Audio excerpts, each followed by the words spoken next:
ઠાકરજીભાઈ, નીલમ વાત કરું છું મહામંથન મંતવ્ય ન્યૂઝથી.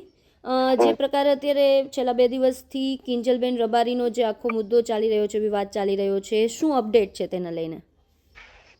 ગુજરાતના સમગ્ર માલધારી સમાજ અને તમામ સમાજોએ લાગણીઓ બતાવી. રાજસ્થાનનો મારો રબારી સમાજ હોય કે ગુજરાતનો માલધારી સમાજ હોય, આહિર, ભરવાડ, ચારણ અને ચૌધરી સમાજના આગેવાનોએ પણ મદદ કરી. તમામ સમાજોને, ગુજરાતની તમામ ન્યૂઝ ચેનલો, એન્કરોનો આભાર.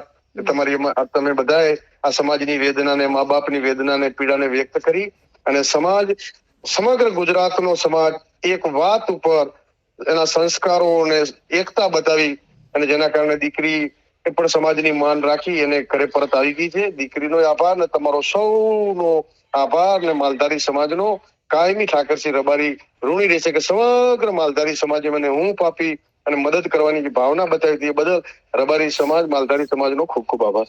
કિંજલબેન પરત આવી ગયા છે જે વાત મળી છે, આખા ઘટનાક્રમમાં ચૌધરી પરિવાર સાથે પણ વાતચીત થઈ હશે તમારે, તો એમના દ્વારા શું કંઈ કહેવામાં આવ્યું છે? કંઈ બેઠક દરમિયાન બધા સુલે શાંતિ ઘીના ઠામકી બધાએ મદદ કરી છે, દરેકનો આભાર.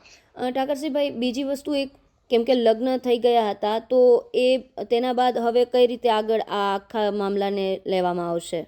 કિંજલબેન બધું સમજણથી દીકરીએ કીધું કે આવેશમાં આવીને કઈ પણ થઈ જાય, પરંતુ બધું સારું થયું અને દીકરીને સમજાણો છે એ બદલ બધું ઘીના ઠામમાં ઘી ભરાઈ જશે. તો લગ્ન તો થઈ ગયા છે તો એ કઈ રીતે આખી વાતને હવે લેવામાં આવશે? બધા મળીને સારો રસ્તો નીકળશે. દીકરી કે એવું કરતું. બિલકુલ બિલકુલ ઠાકરસિંહભાઈ અમારી સાથે જોડાયા તે બદલ આપનો આભાર ઠાકરસિંહભાઈ.